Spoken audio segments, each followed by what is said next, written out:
Right. Our next speaker is someone who's known and beloved by the whole Baba community here and abroad. Buzz Connor has been a follower of Mayor Baba since 1971, and shortly after hearing of Baba, he traveled to India to visit the Samadhi, Baba's tomb, and also met the Mandali. During those early visits, Mehera encouraged him to continue singing and writing songs for Baba, and it's a guidance that has remained a very important part of his life ever since. And for more than 3 decades, Buzz has helped guide and inspire young Baba lovers through the youth Sahabas of the Meher Spiritual Center in Myrtle Beach. And for the past 8 years, he has been serving as the executive director and my boss of the center in Myrtle Beach. So I have to say really nice quote for him, where he and his wife, Wendy, currently reside. And on a personal note, just 2.5 months ago, he officiated Annie and my wedding, so it's particularly special. I don't know, very meaningful. So please join me in welcoming Buzz Connor.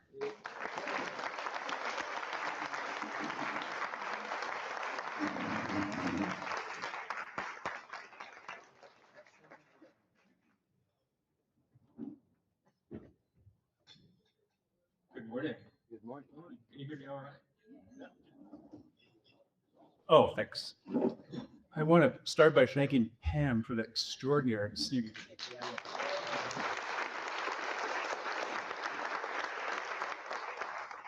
And of course, for Susan for fulfilling her contract.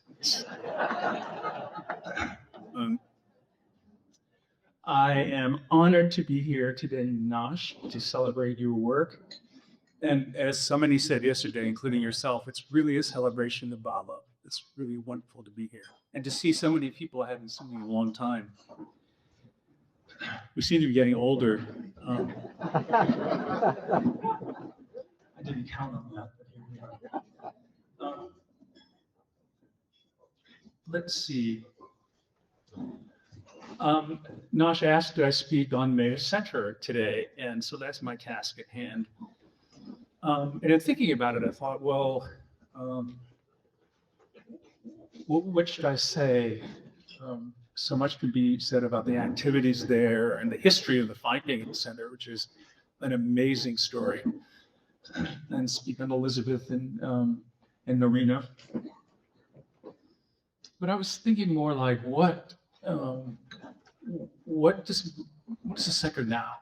What's happening there? So I'm not going to talk about the activities of the center too much, although I would like to say that the board of directors has voted on building an archive building. So we're also jumping into the more formally the archive area. Let me raise that a little. Oh, how much? My eyesight is going. I can't actually see what I've read. Oh, wait. Okay. Just as complicated as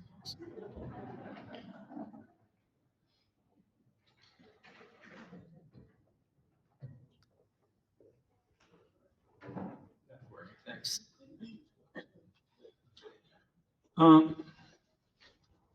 Let's see. Yeah, archive building. The board has voted to do that. We, of course, been doing archives at the center for a long, long time. Dot Lesnick, who was brilliant at that, he really made that possible.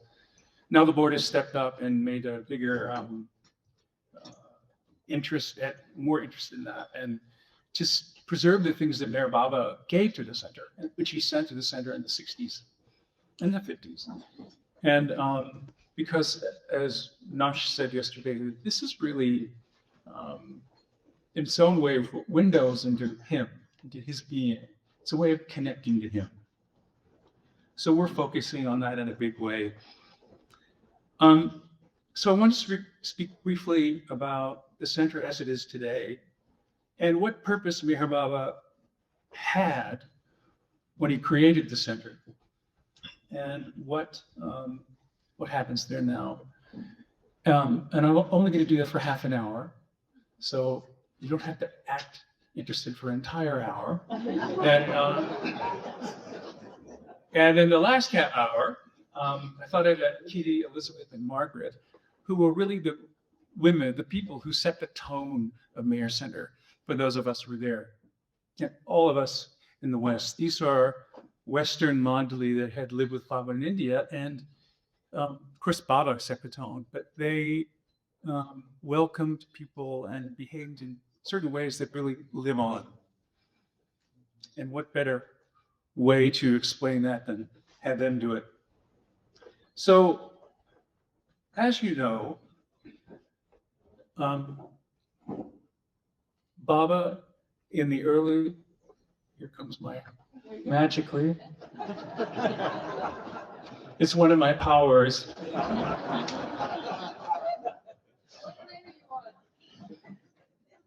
Do you know, I'm firmly on the gross plane, but veiled.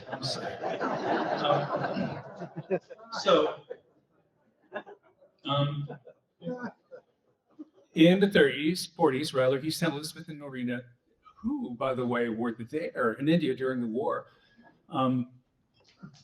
What guts to go to India in the 40s and be with him then and come back and look all over the US to find this place, which they did. And they developed it from 44 to 52, and then Baba came to the center. And all of that supervision was done by him. Loads and loads of telegrams, precursor to emails, loads and loads of telegrams, just minute things about where to put the drainage ditch, where to put certain cabins, where to put houses, all of that. And so what did he do when he came there? First of all, let me just say that he told them that he wanted them to found this place for the enhancement of the spiritual life and strengthening of the spiritual life. That's the purpose of the center. And so when he came to the center in the 50s, he did that. He contacted people physically, and they had this, many people had met him before, and just many, many stories about looking into his eyes or being embraced by him or feeling his presence, and people's lives changed just like that. And then the interconnection happened, and it set people's lives on a whole different course. And he did a second thing. His presence, he said this, his presence there, because he was there, it sanctified the whole place. All of it is now a sacred place. Allow me to brag a little and say, maybe it's the most sacred place in the West. I don't know, but it's certainly a sacred place. And so by sanctifying it and doing that, he made it possible for people to come after he was there to experience the same thing that those people who came experienced when he was there. So that continues to happen in the center. He said this. He took a train from New York to Florence, South Carolina, in 1952, with the women. The men came later. I think they drove. I can't remember now. And he came in, was now Patterson Drive, not the Gateway Bar, but Patterson Drive, right across from Andy's house, where Andy's house is now, and drove to his home. And Norina was waiting for him there because she was ill and had been ill. She had a heart condition, and she had a mental illness condition, deep depression, a lot of things. That's a whole talk, because he entered her in, someone in the circle entered her into the whole psychiatric and mental health parts of medicine at Duke. And she underwent lots and lots of treatment, but I feel, I have no proof, but because of who she was, she had an impact on that and had an impact on the coming history of that. And she suffered greatly. So he comes in, he says to them, I have had many homes this time, I have laid my head on the ground in palaces and on concrete floors of humble homes. Of all the homes I have visited, this is the home that I love the best, because it was given to me with such love. And then he said this, I never leave.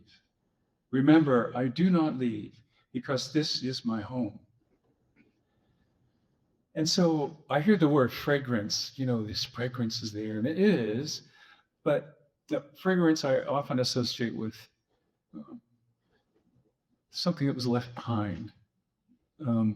Like going to a great battlefield or something, and you feel this. And I guess the center is a great battlefield where people play out their inner lives. But it's more like his presence is there. Because he said, I'm saying this because he said, I never leave. So he created Mayor Center toward his work. And then he said this, God is everywhere and does everything. God is within us and knows everything. God is without us and sees everything. God is beyond us and is everything. God alone is.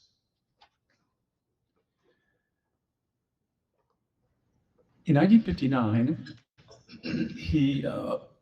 Elizabeth had some advice from the attorneys to turn it into a nonprofit. It was just better, both financing it and keeping it going long term. So he did, and he wrote a charter, and which of course he approved. And this is the very first sentence of the charter.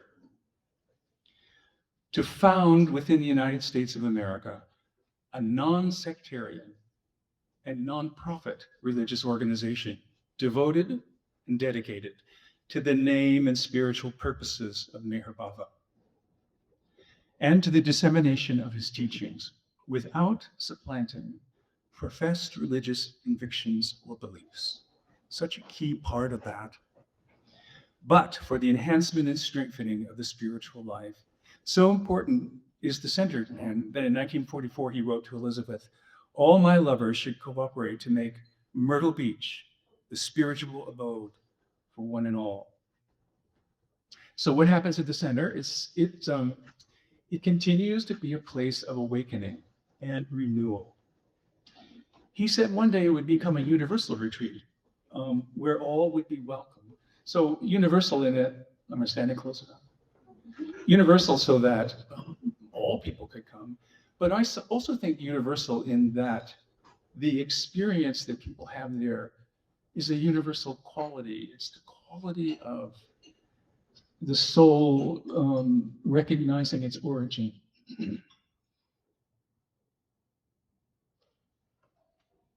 Just to say this, what it's not a place to turn people into bottle lovers. And the reason I say that is because he didn't want that. He said it right off. Don't want that. And we say that at the Youth Sahabas, which has been going on for a long time. Are there any Youth Sahabas people here? Yay.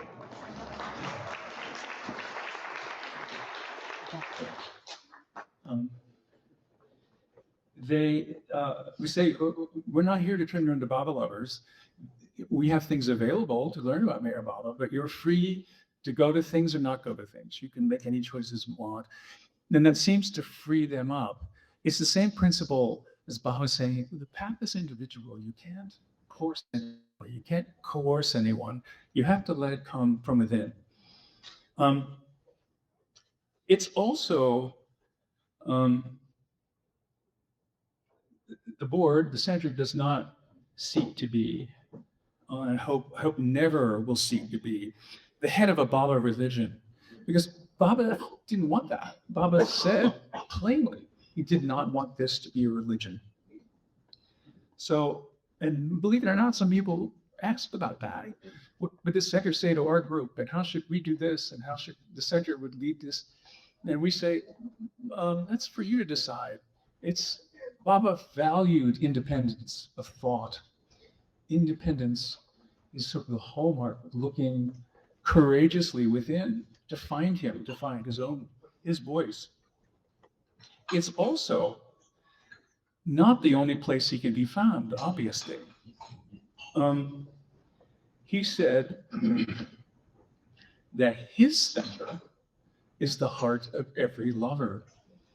So the center's job is to help the centers of people's hearts when they come there.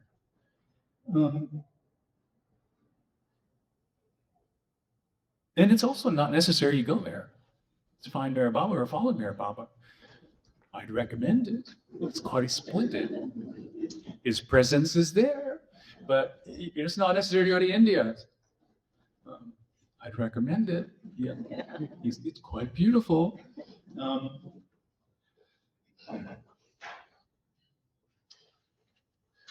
For those who follow him, this renewal of the spiritual life, more than anything else,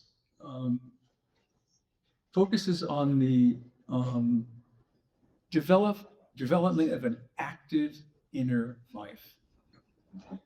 I remember saying to Elizabeth, hearing Elizabeth say, people said, well, to her and the Mandali who had met him, well, you met him, so you had him. What are we supposed to do? How do we follow him now? And she would say, Baba works in the same way now as he did then. And what she meant, is I had lots of time to talk to her, and hearing the Mandali, just all that I heard from the Mandali and Baba's writings and the things that he said to people. Once this love is awakened in the heart, he wants us to constantly remember him. I think he might have said that more than anything else. Maybe not, but boy, I'd be hard to find anything else that he said except about love. He talked about love all the time, but remember me. And then add to that the desire to please him. That we got from the Mandali. The desire to please him is the effort that we make to recognize his will within, because it's there. And then to make the effort to make his will our will. Kitty, and toward the end of her life, was a great student of Baba. She wrote this talk called Consciousness Talk, and she did it a bunch of different ways because she wanted to come to terms with what happened to her. She went to India, she fell in love with him, she went to India, she lived with him from maybe 37 to 52. Then he had her stay at the center, she lived to 100. So she was trying to make sense of, well, what happened to me spiritually? So she wrote this talk about the shift of consciousness away from, it all comes from Baba, the shift of consciousness away from the ego or Maya as the focus of integration in life to Baba, where Baba becomes the focus of integration. And that's this thing about trying to please him. Instead of trying to please the world or our desires, if our thoughts are about trying to please him and find that voice within, then that shift takes place. And all of this leads to this final thing, which is self-effacement. It seems to be a key, at least that I heard from the Mandali, about what is going on. When this shift is taking place and we're focused on him, then he's able to efface the things that get in the way of him. He said his only job is to take us from where we are to where he is. That's all he's doing. So, again, what does this have to do with Mayor Center? I think it's part of his work. The center reminds people of that process, of remembering him, of trying to please him, and of a self-effacement. But it's not like, oh, I should be humble and self-effaced and pious. It's not that. It's not that attitude. The Mandali were never like that. It's that self-effacement happens if these other things happen, and it kind of hurts. And it's suffering. It comes from suffering more than anything else.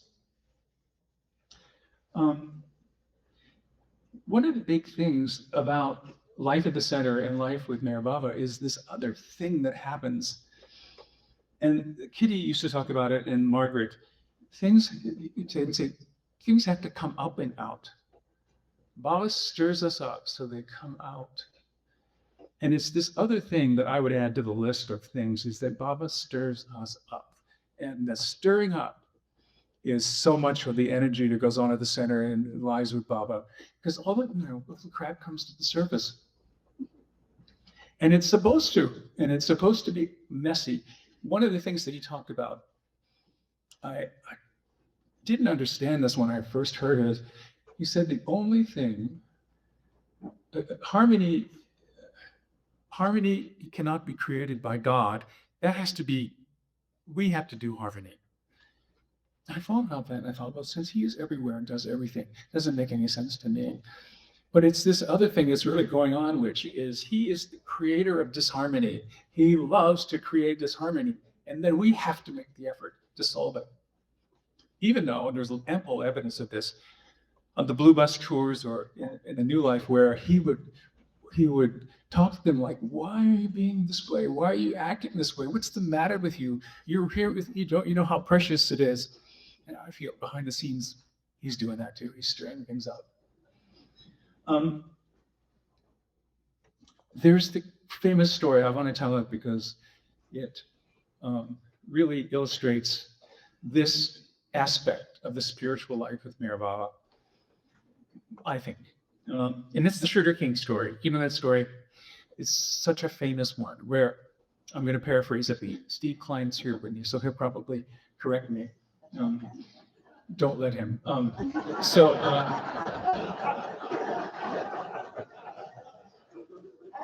Is he still here?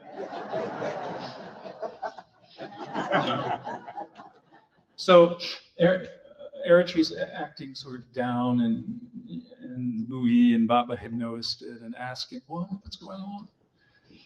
And he said, nothing, Baba, nothing's all right, nothing.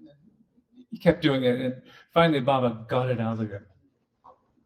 He said, Baba, before I came to live with you, I was such a simple person and harmonious. And since I've been with you, I find myself,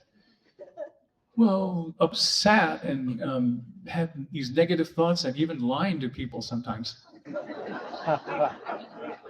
And Baba said, yeah, that's how it is. And then he said this, do you know how sugarcane juice is produced? And of course, Eric didn't say yeah about it, forget it. So Baba said, yes, they cut the stalks, put it in this big vat and boil it, and then the scum rises to the surface, and he scoops off the top, right? And boils it some more, and some more of it rises to the surface. And then the sugarcane guy scoops it off the top. And he said to Eric, that's what I do with my lovers. I bring all this to the surface. And it has to be faced. You can't not face it. That's this term with spiritual psychologists call spiritual bypassing. You can't bypass that. It's nice to think that we're special and loved by God, but you have to also face the crap. The Sangha reminds us that as our master, his guiding presence is always available in our hearts. Without a doubt, the most common occurrence and the most common currency at the center are people talking about their experiences with Meher Baba, their experiences in their lives, what Baba is doing, what he's prompting, what he's stirring up. What should I do about this? How should I think about that? That's actually what happens at Meher Center. There are programs and things like that going on, but that's what happens for people who've been with them for a while. And for others who are new, it's like, oh my God, what is this? I had no idea that this existed. When I wrote this talk, Wendy, my wife, who's sorry she couldn't be here. But we had to choose. We couldn't go to Australia and come here in Nosh, both of us. So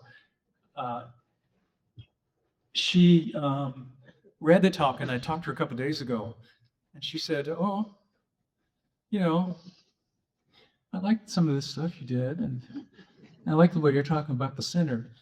But it's always good to remember not to be too preachy or self-righteous." And I said, "Thanks," because I hadn't remembered that. And so I rewrote the talk. And I'm happy to report it's significantly shorter. Mayor Baba said this: "I want you to make me your constant companion. Think of me more than you think of yourself. The more you think of me, the more you realize my love for you. Your duty is to keep me constantly with you throughout your thoughts, speech, and actions." Also, what Wendy said is, well, you're talking about finding Baba's voice and doing all, hobbies active within, but you haven't shared anything really. It's a little dry. Why don't you warm it up a little bit? Okay, how should I do that? And so she said, well, tell that story, the Erich and Kitty story, which I told last year at the center. I hadn't told it for years and years. Because it's a story for us, for she and I, a good lesson in learning to listen to Baba within. So here's the story. I'm running over time, I'm sure. Sorry, but it's Pam's fault. Did you notice that? Not pointing fingers. So it's 1983, 1984, and Wendy and Kitty are going to India together. And Indira Gandhi is assassinated. Remember that? Terrible. And the whole country is under martial law. Everything is shut down. People are being murdered in the streets. We thought, Kitty, I don't know, maybe we should do this. The State Department had a travel warning, but they weren't saying you can't go. And so she said, no, I have to go. I feel Baba wants me there. And so we thought, well, yeah, I'm up here. It's Kitty, we should do that. She's one of the Mandalay, so we should, So we did. And we had an arrangement with the Mayor G, one of Baba's Mandalay, who lived in Pune. His driver came and picked us up, drove us to Pune. We arrived really early in the morning, one of those ridiculous flights, and had breakfast at his place. And it was such an eerie feeling driving through Mumbai. It was very Bombay. It was very shut down. Police were everywhere. Pune the same, really kind of eerie. So we go from Pune we stopped at the Somali first, which Kitty always did, and then we went to Harazad to drop her off. So, you come down Marazad Road, you can go, it splits, you can go down to the right, which goes where the dispensary is or used to be, and then, or you could go sort of straight and it goes through the green gates.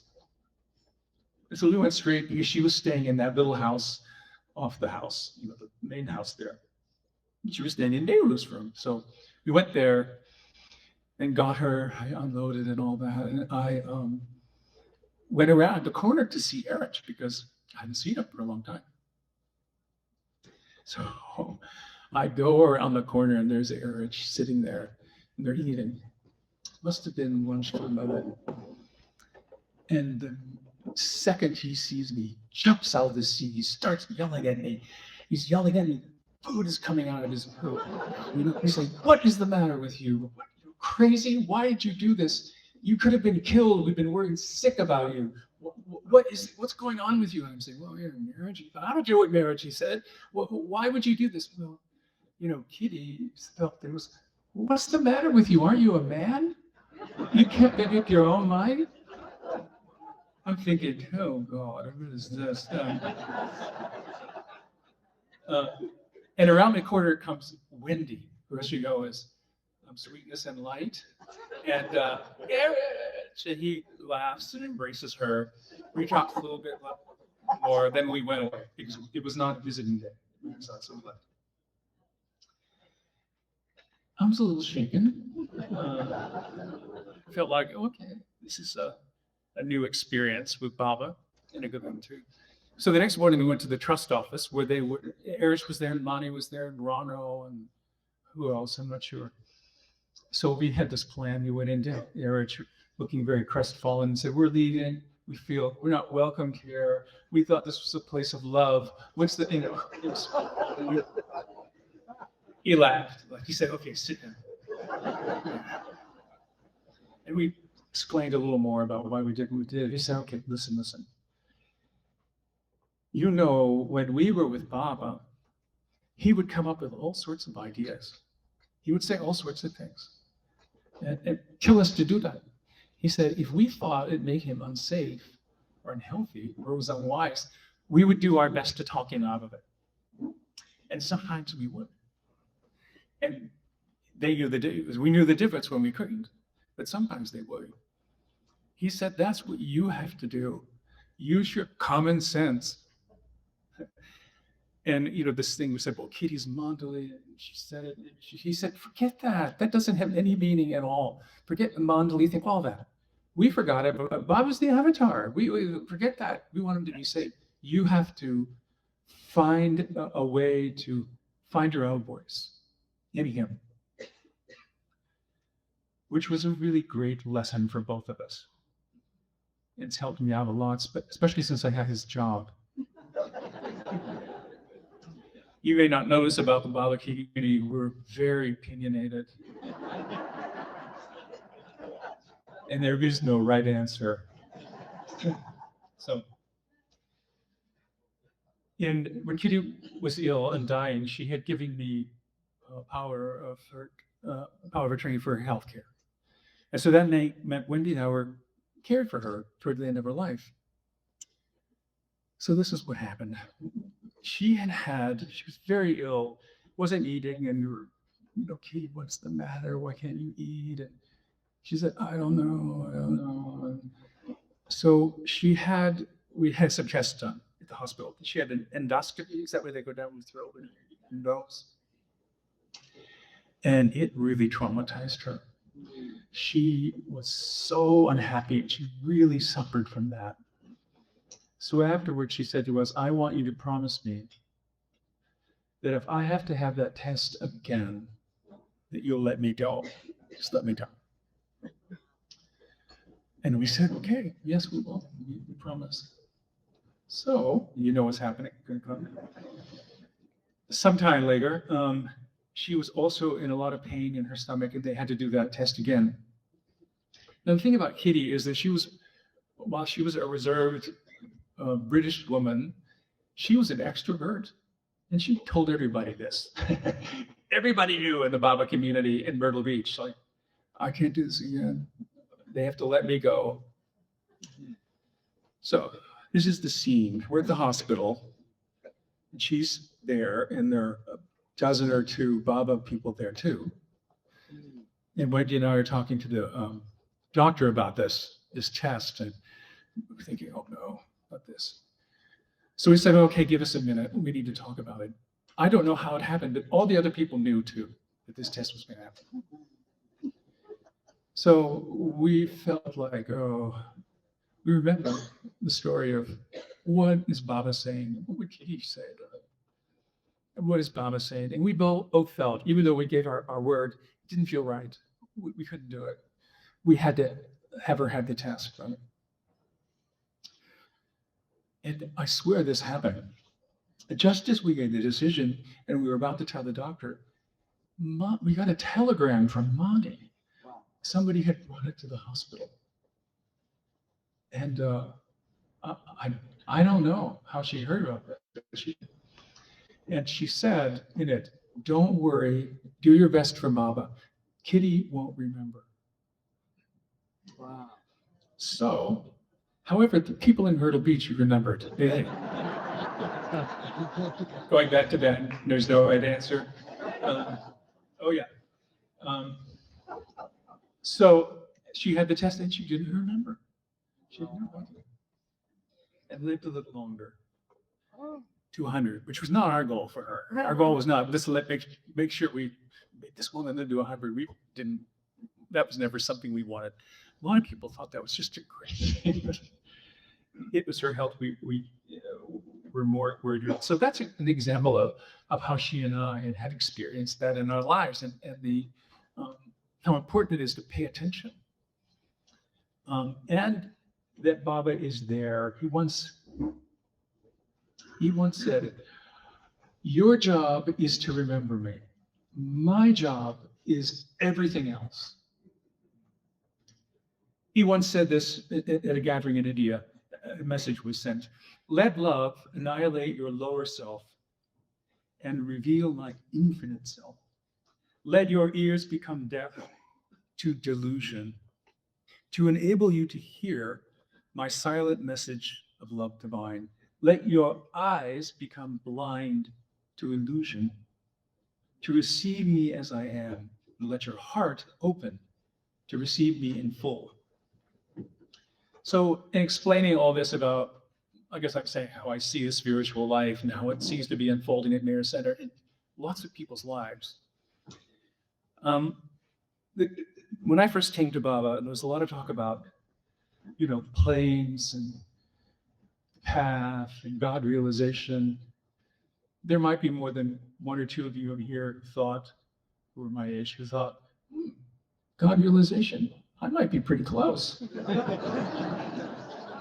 Um, let's see the hands.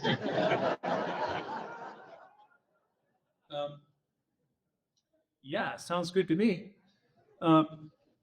So this is a talk. I'm just going to read a portion of it.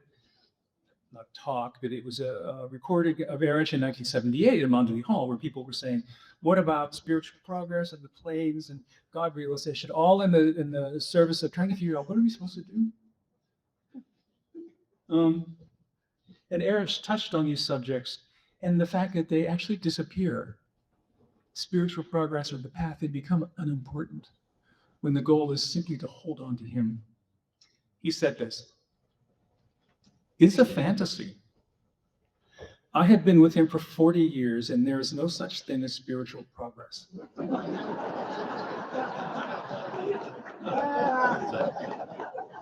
Some of you did be meeting now.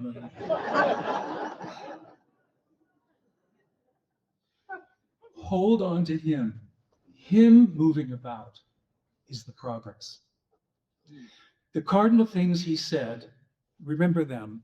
Hold on to my Dhamma. Remember that I love you so that you can reflect my love. Be loving towards all. Be honest, simple, natural, childlike. That's all. That's all we have to do. That is our path. No more than that. That is our spirituality. Everything is in holding on to him. There's nothing beyond that, says Erich. He goes on to say, to use another word, true spirituality is total effacement, without giving a thought that we are treading the path or making this step or that step. But then, he goes on, how will there be total effacement?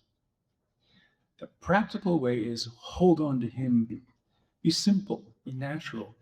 That is effacing yourself. It's that idea that Kitty talked about in Baba, of course, the transformation of consciousness, the shifting from the ego being the center of my consciousness to Baba being the center. And then all the other things that were taking hold of me, sanskars and all that, he's helping us get rid of, efface, by holding on to him. So he goes on and says, the practical way, hold on to him and be simple, be natural. That is effacing yourself. It's a wearing ourselves out by holding on to him. It's very difficult. It sounds so simple, but it's very difficult, he said. And to remember what Baba said, your job is to remember me. My job is everything else, including the wearing out. So we don't actually have to, I need to be self-effacing. That's not it, I feel. It's that I need that you're holding on to Baba and see what his voice is. Two things, but almost. Baba said this to a group gathered in Sokoria in 1954. He said, try to follow this figure. Suppose I appear to you in your dream and say to you, my dear, all that you are seeing and hearing is just a dream. But in your dream state, you will not believe what I say. Even now, while sitting before me, you are still dreaming a dream. In this so-called awake dream state, whatever you do, including repetition of God's name, will bind you. Then how do you get out of illusion? There is a remedy. At last, there is a remedy. It is to surrender yourself to me, the reality. The antidote is whatever you think or do, feel that you are not the doer. Feel that you are not the doer. It is Baba as the indweller who is getting it done through you. While feeling this, you have to be natural, very natural. Don't pose. No one should pretend to be what he is not. When I tell you to be natural and honest, I have to be honest too. So with infinite honesty, I tell you, I am God in human form. So I'd like to turn to these three women and let them speak for themselves, because they were really such guiding lights, and they set an example of how to be for him. One of the things that Kitty said, I think she wrote this, when she was talking about her life and reflecting back on being with him in India, she said he expected us to act this way around him. There are four things. She liked the system. There must be no worry attached to your work. He wanted them. There must be joy and enthusiasm. There must be endless patience. And lastly, to be and look cheerful and happy, a spiritual duty. Baba says a divine art. Thanks for listening to me.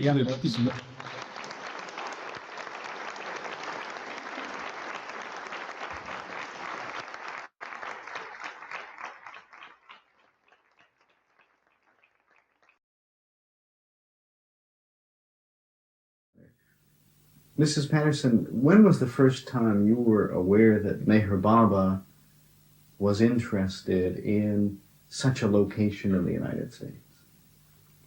I think I'll have to preface that my answer to say that I met Meher Baba in 1931 in New York on his first visit to America.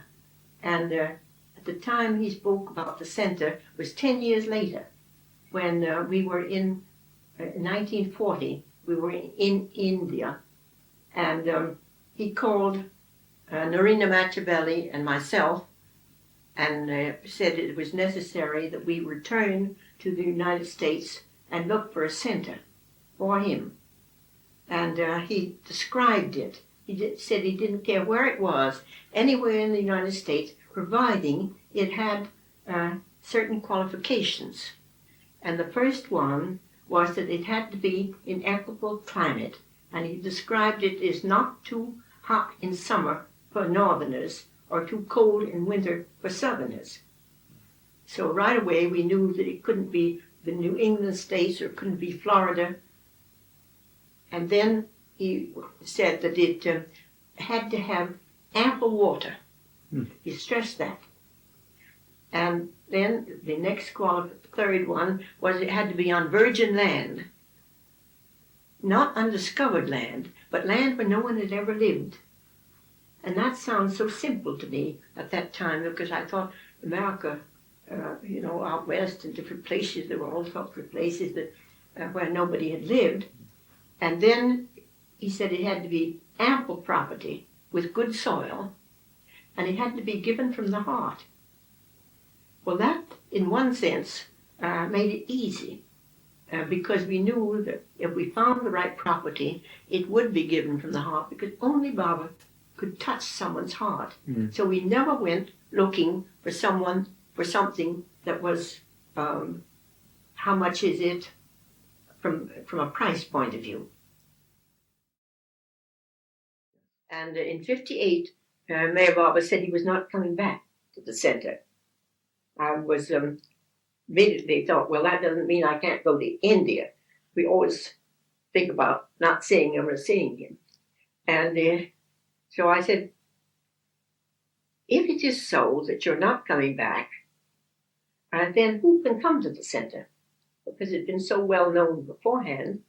And Baba, with his very beautiful smile, and he was then writing on the board, and said, all those who love and follow me, and those who know of me and want to know more. At that time, I didn't realize how important it was to those who know of me and want to know more, because as years went on, there wasn't a chance to actually meet Baba, you see. And so now that's the one thing that anyone that comes here, they must know that the center has been entirely for Meher Baba. Of course, when you say a thing entirely for Meher Baba, it really doesn't limit it, because Meher Baba is everything. But they can't come thinking it's a state park or a camp or just a nice place to stay overnight.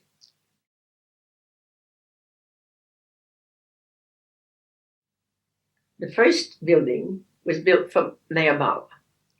It was called the Cabin on the Hill. And it was Meher Baba at that time, or at all times, always had one disciple that was right close to him, that was in clapping distance in the next room. And so we had every building that was built after that, we thought of as being Baba standing on the porch and within clapping distance of the other, of that So that it was cabin on the hill. So Yes. he clapped. Yeah, So that they could hear. Yes. And so the first one was the near cabin, which is the nearest to the cabin on the hill. And then the far cabin, which is a little further over. So we call that the far. And then the caretaker's cabin. And then the lake cabin. And that was on the lake. But everything at the center has been given with love. The property, I'm sure Father gave it to me with love. And I certainly gave it to Baba with love. I can put it this way. The center was a beautiful place of nature before Baba came. But after he came, it has a plus quality that's indescribable. It is spiritual. But it's something that even if you know nothing, you feel something is very beautiful in regard to the center. And he did come these 3 times. And people came when he was here. So there is his, as people have said, his presence very much Yeah. on the center, Baba's presence. And Baba once said, I never leave. And we feel that he is always here and directs, not in any supernatural way, but in a perfectly natural way. Things happen or they don't happen. And we know it's what Baba wants or doesn't want. In the 3 times that Baba was here, of course, he gave his sahavas, company, to his lovers. What strikes you as perhaps the differences or the special qualities of each of those 3 times? Well, some way or other, there isn't a great difference. Because when you're with Baba, his atmosphere is so loving and so, I don't ever use the word powerful, but it's embracing. So embracing that you don't see a great difference. There's just different activities. I think that those who only came once and didn't come another time, they see their time, you see.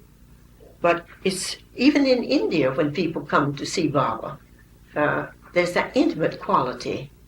Whenever you go there still is.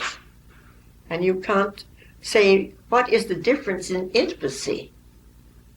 It's something that you know, something you feel, something that you love, and you can't make that much difference.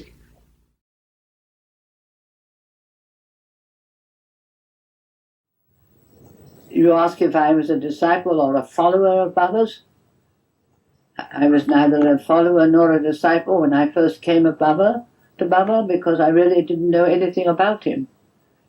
It was only after meeting him that made me feel I have never met anybody like him before, and I was drawn almost like a magnet to whatever he stood for. The only things I ever heard at the beginning was that he said he had come not to teach, I had come to awaken, not to teach, to awaken the consciousness of the Christ Spirit within. And that appealed to me very much, because I remember from a child on, even to the day today, those words from the New Testament, I live yet not I, but the Christ liveth in me, of St. Paul's, I've lived with since I was 14, and I never ever expected to be able to experience that as I did experience it after having been many, many years with Meher Baba in India and elsewhere. Suddenly dawned on me what it really meant to say the Christ lives within. And that appealed to me very much from Baba. And then when Baba stressed so much that practical life and the spiritual life should be harmoniously and live together, it wasn't spiritual to avoid the practical and disappear away into monasteries or convents where you weren't in touch with the world of illusion and duality, but to find God in the illusion and the duality was what Baba wanted. Says the aim of life is to love God, and the goal of life is to become one with God.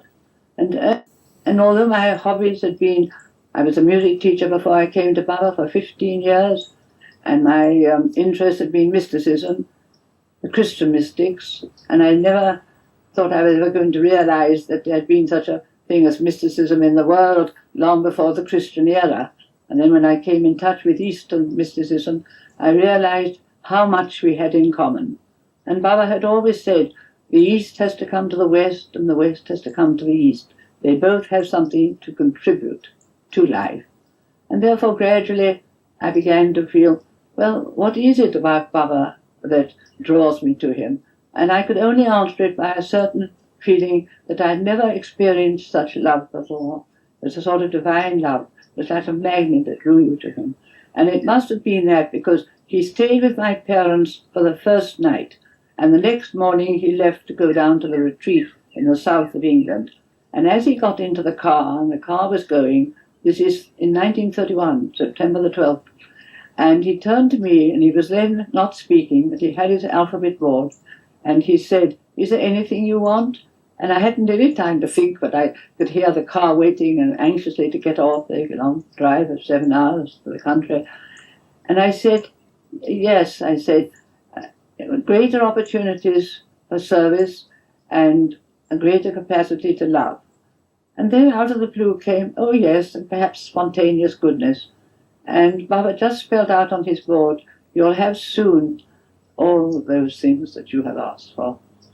And that it was left like that. And then within 3 days, I was finding that that was exactly what I was going to do, that my love for Baba was going to take the form of active service, love and service, selfless service. And from that day to the present, that is at 52 years, that is what I've been doing. That the love I felt when I first met Baba translated itself immediately into selfless love and selfless service, which I feel is the goal of life. Yes, ma'am. And that is, so now you can call me a disciple if you want, but it's an active disciple, and it's the outcome of love. There's no such thing as static love. Love has to be active. In fact, Baba very much stresses voluntary work, but he also says don't lean on each other. Therefore, it's practical to have a career, to work, but if it's your opportunity to do voluntary work and serve mankind, that's even better. Yes, ma'am. But he said the spiritual life consists in turning selfishness into selflessness, and lust into purity, and greed into generosity. So that is, as you might say, the things that appealed to me. Yes, ma'am. Because I was brought up in late Victorian times, and Protestantism wasn't very broad in those days. And think of the East as not being heathen, but of being one with us. And then, of course, I think Baba's great message was that truth is oneness. Pilate never answered that. When he asked that question, Jesus never answered it. But Baba had always said, separateness is ignorance, and oneness is the truth. The truth is that we are one, whatever our color, whatever our creed, and that there are many paths to God, and that you have to search for yourself, find the path which brings you closest to God. Remembering always that the aim of life is to love God, and the goal of life is to become one with God. And Baba also stressed, which interested me, that faith and love, rather like the Catholic Church in a way, that faith and love are gifts of grace. So then we said to Baba, well, if faith and love are gifts of grace, what can we do then to serve you?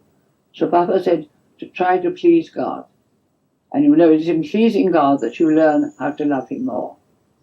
And I think that appealed to me too. And that's the way I think my last years of life, shall I say, that I think that is one. Let every thought, word, and deed be what you feel will be pleasing to God. So that is what drew me to Baba. Well, let's talk about the center then, and how the center relates to your feeling of service. Yes. To what the center means to be at, to try to attain oneness. Yes, absolutely. The center, Baba had said when I was in India, he said, one day I want to have a center in the West, because the East has to come to the West, and I want it to be suitable for Easterners as well as Westerners. And therefore he sent Elizabeth Patterson, who was with me in India at the time, back to this country to find a place, and he laid down the 5 principles, which you know. And she looked, as you know, for 4 years, and she found Myrtle Beach as suitable for what Baba wanted. And Baba came over here to open it in 1952. Now, I had been 18 years in India with Baba, watching him work with the lepers and the poor and living the way of life, because he said, if we had lived the way that Christ had taught, there's no need for another manifestation of God. But it is because Christians have not lived the life that Christ taught, or the Buddhists the life that Buddha taught, or Zoroastrians the life that Zoroastrian taught, that it was necessary from time to time that God manifests himself as a prophet or as a great soul, that we might know what love for God really means. So you see, Baba wanted to have a place where we could all come together and share, because Baba's greatest lesson, I think, is that we must share with each other. Therefore, he wanted a center where Easterners and Westerners from all over the world could come and live the way of life which he wanted, which was sharing with one another, the feeling of oneness amongst each other. You can talk about God in the center as easily as you can talk of your profession or your cars or your family life. It's a topic which all people are interested in. That is the goal of life, to find God as your real self. Therefore, to do that, you must share. You cannot get very far if you are all closed in. You know how difficult it is to communicate, and when you're with Baba, it's so easy to communicate. He comes down to your level and brings you up to his. He never preaches at you. Therefore, the center has served a real purpose of bringing people together. When I was here when it opened, I was here when the center opened, and that was in 1952, and people from all over, there were 300 or 400 here, black and white, and Baba was there just to meet them. And what they all felt was this consciousness of love. And Baba said, I will never leave the center. My consciousness will always remain here. And that's what people come for that renewal of the spiritual life.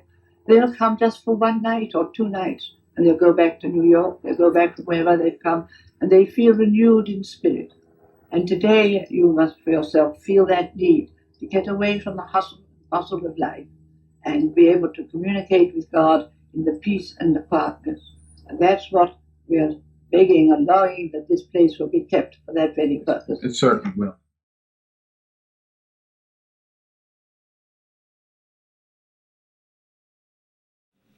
We were staying with Baba at a small hotel near Portofino. It was in Santa Margherita, really. And after a bit, the whole hotel got filled up with people who were visiting Baba. And we had a lovely time there with Baba, walking over the hills, and Baba was very, very full of light and life, and we walked over these lovely hills, and Baba was with us all the time.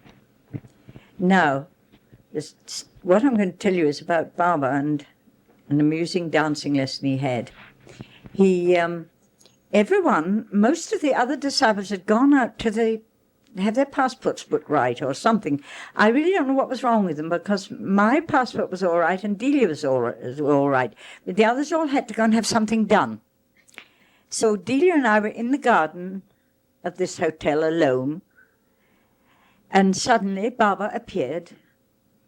He looked very beautiful, as usual, but full of mischief and love, lots of love, but there was still a touch of mischief there. And he came up and he said to us, well, what shall we do? And as I've already told you, he had told us that he'd come to meet us on our level, so I had what I thought was a joke, and I said, well, let's leave the universe and have some fun, Baba. Leave the universe for the afternoon. So Baba nodded his head and looked delighted at the idea of leaving the universe. And first of all, he jumped on my back.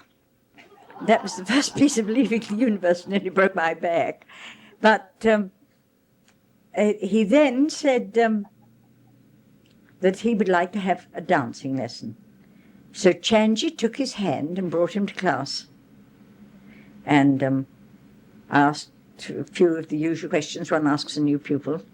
And then I took his hand and I did 1, 2, 3 hop, almost like a polka step in front, going forward. And he joined in immediately. There was no having to learn it. And we danced all around the garden, and it was like flying. Baba was his hair flying and his white robe flying, and we both doing 1, 2, 3 hop all around this garden, right round to and it was quite a long way, but I've never felt such lovely dancing in my life. I mean, it really was inspiring to move with Baba like that. And then I think I showed him something else, but it wasn't quite such an excitement and such a beauty as the first step. And that was Baba's dancing lesson.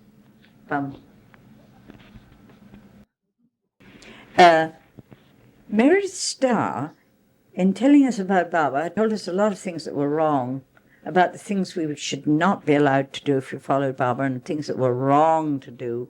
And among other things, he told us that we should not make up. Meher Baba would not like it, and very strict about not making up.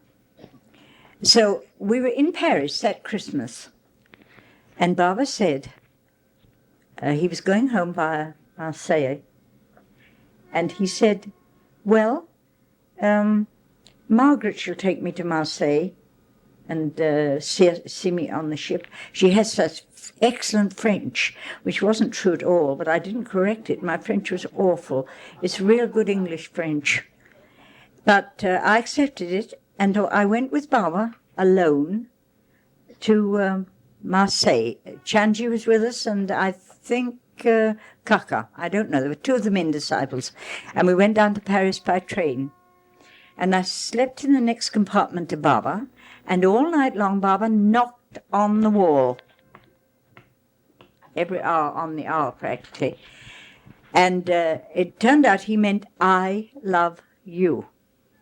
So I didn't get much sleep that night, and we arrived at Marseille early in the morning and went down to we took Baba's luggage to the ship he was going to sail on, and then we went back to the quay at Marseille to have breakfast.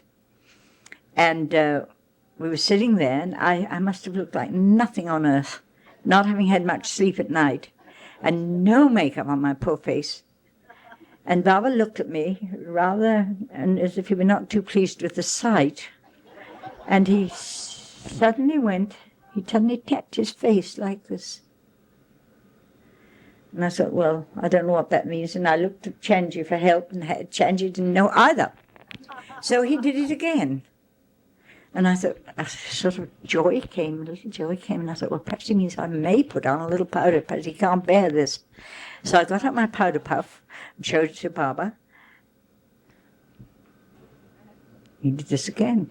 I thought, well, He can't mean rouge, after all Meredith said. They couldn't possibly. However, I got my rouge out and I showed it to Baba, and sent me off to make her up in the ladies' room, which was quite a lesson as to what is wrong and what would lead one to God or anything else. It certainly wasn't going without makeup. This is a song we sang for Baba, or at least this is part of the song. We are the girls of Baba's camp you heard so much about, and everybody stares at us whenever we go out. Now, this was my verse.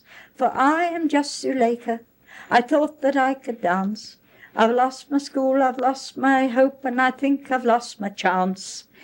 Then we sang all together towards Baba. We sang it straight to Baba.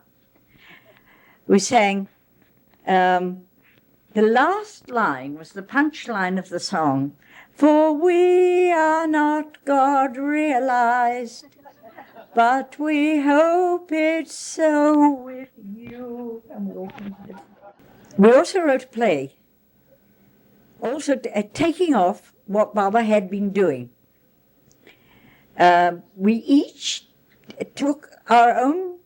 We became our own selves at about 70 years old. I think this was rather a prophetic play anyway. And Delia was very old and Minta was very old. And I played Norina's part. They left me out altogether. I played Norina's part. And at that time, Baba had been playing us up, or playing up a game about the perfect boy. I don't know if you ever heard that. But he said that there was a perfect boy that had to be found, and that he was somewhere in Europe, and this boy had to be found. Well, Kitty was sent to Scotland, and she brought back a boy who was rather cross-eyed and an extraordinary-looking creature, and he got sent back. He was to be the handsomest boy in the world. Norina was sent here, and other people were sent to other places. So we based the play on this perfect boy. We were very old, and we were sitting around the table, and I was copying Norina's remarks. Fantastic, I said at intervals and so on. And there was a lot of it, but the point was, finally, the door opened, and in came Quentin Todd with a hat on his head with a feather at the back, and shorts, and a coat, and he walked in, and we were all delighted. I think the boy at last, this must be the boy, said everybody. So we asked him questions. We said, do you speak English? And he said, oh, yes, yes. Do you speak French? Oh, oui, oui. Do you speak German? Ja, ja. And Russian? Da, da. And we all looked at each other with great delight. This is the boy at last. And then Baba will do this, and Baba will speak directly. This beast knows this boy is found. Well, just at this moment, the door opened again, and in came Kaka, dressed as a mailman, with a letter addressed to Norina. No, it was a telegram addressed to Norina, which she tore open, and it said, owing to an eruption of Vesuvius, I shall not be speaking on April the 1st. And we all fainted, except Delia, who put up her arms and she said, I still believe.